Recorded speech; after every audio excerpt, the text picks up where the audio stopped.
গভীর গ্রামের এক প্রান্তে ছোট্ট একটি কোণে ঘরে থাকত রহিম। তার পরিবারে ছিল স্ত্রী, একমাত্র ছোট্ট মেয়ে। টানা ৩ দিন ধরে তারা শুধু শুকনো রুটি খেয়ে কোনো মতে বেঁচেছিল। ঘরে এক মুঠো চালও নেই, চুলায় আগুন জ্বলেনি বহুদিন। ছোট্ট মেয়েটি ক্ষুধায় নিস্তেজ হয়ে মায়ের পাশে দাঁড়িয়ে আছে। আর কতক্ষণ এভাবে বসে থাকবে? ৩ দিন ধরে শুধু শুকনো রুটি খেয়ে আছি। ঘরে এক মুঠো চাল নেই, এক ফোঁটা ডাল নেই। আজ যদি কিছু না জোটে, আমাদের মেয়েটা না খেয়ে অসুস্থ হয়ে যাবে। আমি কি করব বলো? সকাল থেকে কত মানুষের দরজায় গেছি, সবারই একই কথা, এখন কিছু দেওয়ার মতো অবস্থা নেই।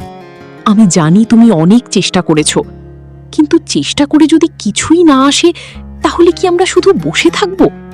আমাদের সন্তানের মুখের দিকে তাকাও। প্রতিদিন মানুষের কাছে হাত পাততে আমার খুব লজ্জা লাগে। মনে হয় নিজের সম্মানটুকুও যেন হারিয়ে ফেলছি।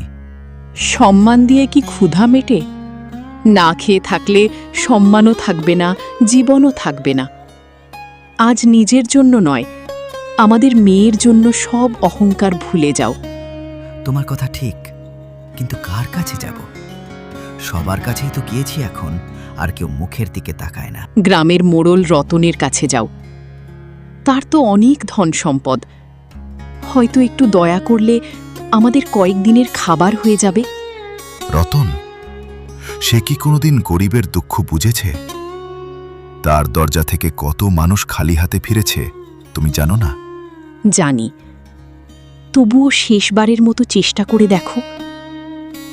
যদি আল্লাহ তার মনে দয়া দেন।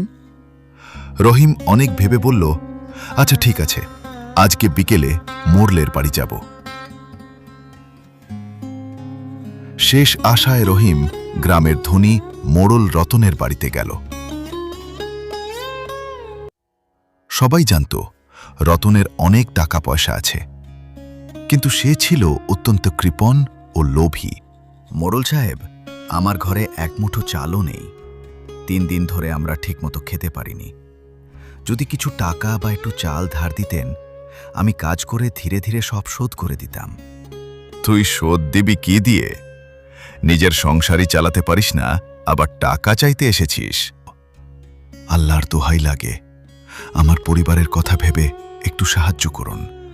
আমি কোনো দাতব্য প্রতিষ্ঠান নই, যা অন্য কোথাও গিয়ে চাই, আমার কাছে আর কোনোদিন আসবি না। মোড়দের কথায় রহিম আর এক মুহূর্ত দেরি না করে বাড়ির দিকে রওনা দিল।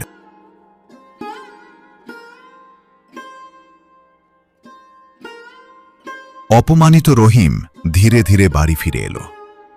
ঘরে ঢুকতেই তার স্ত্রী উদ্বিগ্ন মুখে তার দিকে তাকালেন। কি হলো? মোড়ল সাহেব কি কিছু দিলেন? না, উল্টো এমনভাবে অপমান করল যেন আমি মানুষই নই। বলল, আমার মতো গরিবকে নাকি ধার দিলে টাকা আর কোনোদিন ফেরত পাওয়া যাবে না। আমি ভেবেছিলাম অন্তত কয়েক কেজি চাল হলেও ধার দেবে। ঘরে তো এক মুঠো চালও নেই। আজ চুলায় আগুন জ্বলেনি, কাল কি হবে সেটাও জানি না। সারাদিন কাজের খোঁজে ঘুরলাম, কোথাও কাজ পেলাম না। শেষ ভরসা ছিল মোড়ল, সেখান থেকেও খালি হাতে ফিরতে হলো। আমাদের সংসারটা যেন দিন দিন আরও কঠিন হয়ে যাচ্ছে। আগে অন্তত দুবেলা খেতে পারতাম, এখন সেটাও পারছি না। ঘরের হাঁড়িটাও যেন আমাদের দিকে তাকিয়ে আছে, কিন্তু রান্না করার মতো কিছুই নেই। তাহলে এখন কি করব? মানুষের কাছে আর কতবার হাত পাতব? সবাই তো মুখ ফিরিয়ে নিচ্ছে। এই ঘরে বিক্রি করার মতো কিছুই আর অবশিষ্ট নেই। যা ছিল একে একে সব বিক্রি করেছি, তবুও অভাব আমাদের ছাড়ল না।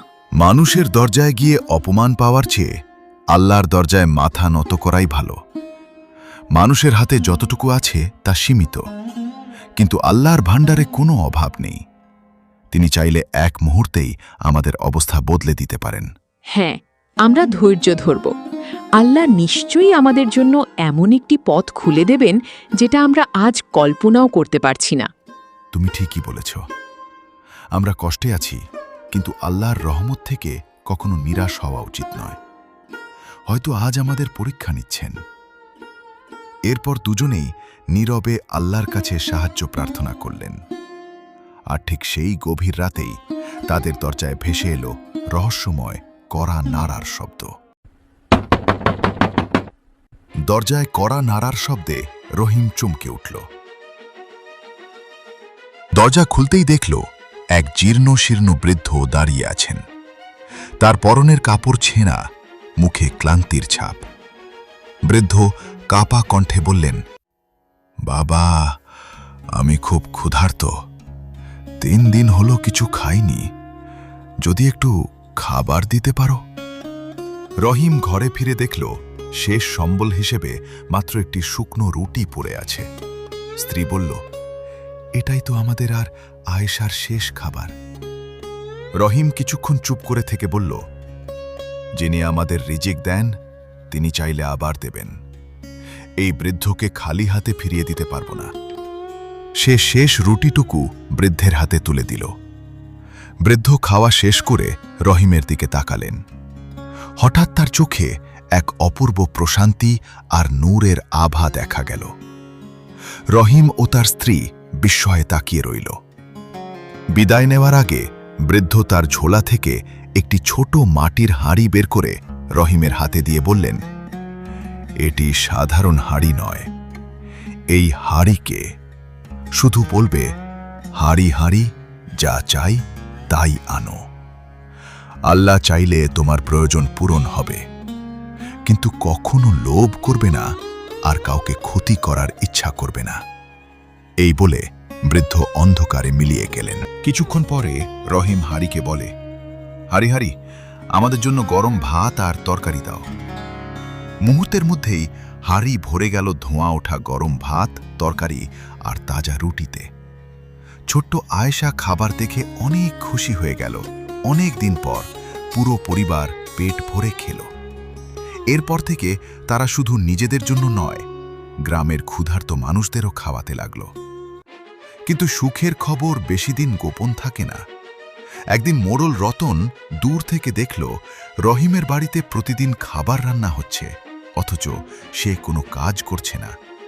যে লোককে আমি এক মুঠো চালও দিইনি, সে এত সুখে আছে কিভাবে? নিশ্চয়ই কোনো গুপ্তধন পেয়েছে। সে গোপনে রহিমের বাড়ির ওপর নজর রাখতে লাগল। এক রাতে সবকিছু দেখে ফেলল, অলৌকিক হাঁড়ির রহস্য। তার চোখে তখন শুধু লোভ। এই হাঁড়ি যদি আমার হয়, তাহলে আমি গ্রামের সবচেয়ে ধনী মানুষ হয়ে যাব। গভীর রাতে রতন চুপিসারে রহিমের ঘরে ঢুকে হাঁড়িটি চুরি করে নিয়ে গেল। নিজের বাড়িতে গিয়ে হাঁড়িটিকে চিৎকার করে বলল, হাঁড়ি হাঁড়ি, আমাকে সোনা দাও, টাকা দাও, অনেক ধন সম্পদ দাও। পরের মুহূর্তেই হাঁড়ি থেকে সোনা নয়, বরং কালো ধোঁয়া আর দাউ দাউ করে আগুন বেরিয়ে এলো। আগুন মুহূর্তেই রতনের কাপড়ে লেগে গেল। সে আতঙ্কে চিৎকার করতে লাগলো, বাঁচাও, বাঁচাও, আমি ভুল করেছি, আর কখনো লোভ করব না, আর কোনোদিন চুরি করব না। পরদিন সকালে গ্রামের লোকজন তাকে আহত ও অনুতপ্ত অবস্থায় উদ্ধার করল। সবার সামনে মাথা নিচু করে রতন বলল, আমি অন্যায় করেছি, আল্লাহ আমাকে শাস্তি দিয়েছেন, আমাকে ক্ষমা করে দিন। আশ্চর্যজনকভাবে অলৌকিক হাঁড়িটি আবার রহিমের ঘরেই ফিরে এলো। সে স্ত্রী ও ছোট্ট মেয়ের দিকে তাকিয়ে বলল, আল্লাহ আমাদের যতটুকু দিয়েছেন সেটুকুতেই আমরা সন্তুষ্ট থাকব। এই নিয়ামত দিয়ে আমরা শুধু নিজের নয়, ক্ষুধার্ত মানুষেরও উপকার করব, কখনো লোভ করব না। এরপর থেকে রহিম, তার স্ত্রী ও ছোট্ট মেয়ে আয়েশা গ্রামের গরিব অসহায় মানুষের পাশে দাঁড়াতে লাগল। তাদের ছোট্ট ঘর ভরে উঠল ভালোবাসা, দয়া আর মানুষের দোয়ায়।